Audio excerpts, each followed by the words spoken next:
Саламатсыздар, урматтуу депутаттар, урматтуу премьер-министр, урматтуу өкмөт мүчөлөрү. Мен бүгүн 4 маселеге токтолом. Биринчи, биз өкмөттүн отчетун угуп, негизги өзүңөр пландарды жасап, пландарга өзүңөр мониторинг көзөмөл жүргүзүп, өзүңөр баа берип койдуңар. Бирок эгерде мамлекеттик дүйнөлүк рейтингдерди карасак, ал жерде дүйнөлүк рейтингде биздин акыбалыбыз жакшы эмес. Башка мамлекеттер менен атаандаштык жүргүзүш керек. Экинчи маселе бул ЕАЭС, ЕАЭП боюнча айткым келет. Урматтуу коллегалар, биз ЕАЭПке киргенде 4 шарт менен киргенбиз. 4 эркиндик бизге берилген. Бул биринчиси товардын эркин жүрүшү, экинчиси капиталдын жүрүшү, төртүнчүсү эмгек ресурстар жана кызмат көрсөтүү. Ар бирөөсүнө карап чыксак, товардын эркин жүрүшү бүгүнкү күндө проблема барбы? Бүгүнкү күндө проблема бар. Чек ара боюнча жана мына Россияда биздин азык-түлүк продукциялар токтолуп атат. Мына сиздер, Мухаммед Душекевич, 1-июльдан баштап электрондук маркировка кирет. Ал жерде дагы өтө чоң проблема болуп калышы мүмкүн.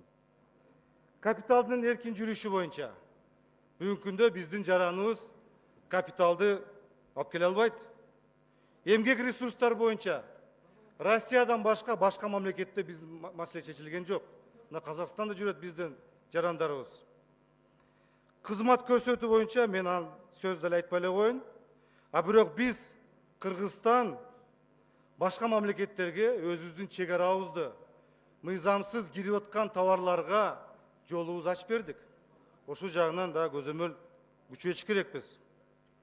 Урматтуу премьер-министр, экономика министри, атамекендик экспорттук продукттун атаандаш артыкчылыктын өзүңүздөр үчүн тактабай туруп, экономика моделин аныктамайынча, Кыргызстандын атынан болуп жаткан сүйлөшүү процесстери ар дайым башаламан болуп, бир нукка түшө албай, жана мыйзамдардын эрежелери гармонизациясы эч качан бүтпөйт.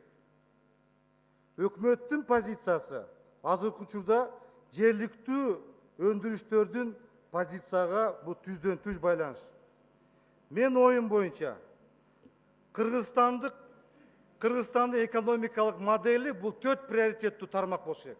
Бул экологияга зыян келтирбей турган приоритеттер. Бул жеңил өнөр жай тармагы, экологиялык таза айыл чарба продукциясы, кызмат көрсөтүү жана энергетика тармагы. Мына ошол 4 приоритет тармактын ичинде 1 миллион жаңы жумуш орун жатат ушул жерде. Буну жакшылап иштеп, жакшылап карап коюш керек. Эми үчүнчү маселени аймактарды өнүктүрүү деңгээлин айтып кетейин. Мына биздин президентибиз 2 жылдан бери региондорду өнүктүр деп айтып келатат. Бирок, урматтуу премьер-министр, региондордо дагы акыбалыбыз жакшы эмес. Жумуш орундарды түзүү боюнча өзүнүн деңгээлинде эмес. Мындай адам жашоо шарттары жакшы дагы нукка түшпөй атат. Мындай айтканда, адамдык ресурстар деградацияга барганга коркунуч бар. Мен статистиканы айтып кетейин. Мына 9-класс бүтүрүүчү бала 50% 10-класска барбай атат. Ошо 9-классты бүтүрүүчү бала 3-төн 1 жогорку жайга өтүп атат. Калганы 3-төн 2 же аз акыга иштейт, же миграцияга кетет. Бул өтө мындай коркунучтуу абалыбыз. Эми эмне үчүн бул? Мындай айтканда, региондордо киреше абдан төмөн. Мына статистиканы карасак, ар бир экинчи Баткен областындагы жашоочунун кирешеси 5000 сомго жетпейт. Жалал Абад, Ысык көл, Нарын, Чүй областарында болсо, ар бир 3-чү жашоочусу 5000 сомго кирешеси төмөн. Ошого эгерде кирешеси аз болсо, кайдагы окуу, кайдагы өсүш, бул жагындагы абдан карап көрүш керек. Мына чет элдик инвестициялар боюнча, келиши боюнча 60%-га, 60 эсеге мында бөлүнүшү тең эмес да.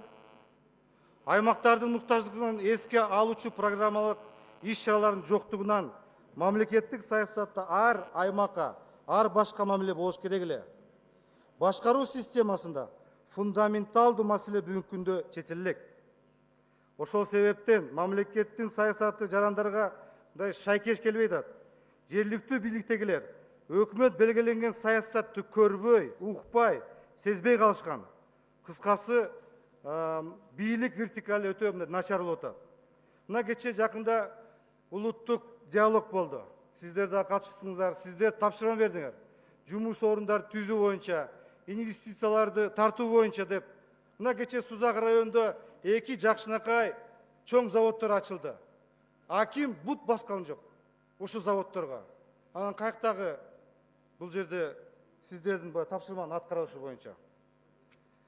Кийинки маселе мен аткарылып жаткан мамлекеттик тармактык саясат боюнча. Өкмөттүк тармак саясат жүргүзүүгө ыкчам аракети өтө начар. Башкаруу системасы убакыттын талаптарына жооп бербейт. Жада калса техникалык чечимди кабыл алуу үчүн 7 айга чейин созулат. Мындай шартта реформа жүргүзүш өтө кыйын. Ыкчам чечим кабыл ала албаган аппаратты, министрлерди натыйжасыз, элге пайдасы жок эски системаны кармап, эмне кереги бар? Алардын ордуна профессионалдуу ассоциациялар номиналдуу мамлекеттик колдоо менен кыйла көп иш чараларды жасайт элек. Элге пайдасы да көп болот, ошол жактан да жыйынтык көп болот. Экономика моделине кайрылып кетсем, каржылоо булактарын бюджеттен механизмдерин өзгөртүш керек. Мына Минфин бул жакшы билет, бул эже. Ошол эже менен тыгыз байланыштуу деп башкача ориентирдерди алыш керек. Негизги экспортко багытталган ишканаларга ошого багытталыш керек. Анан кийин транснационалдык компанияларды ачыш керек. Транснационалдык компанияларды ачып, мына мисалы Кыргыз Энерго Холдинг. Бул транснационалдык компания биздин электроэнергияны башка мамлекеттерге сатыш керек. Газпром мисалы келип дүйнө боюнча мына Европа, Турция, башка мамлекеттерге газын сатат. Мына ушундай транснационалдык компанияларды ачыш керек. Жеңил өнөр жай боюнча. Азыр жеңил өнөр жай боюнча жакшы өнүгүп атат.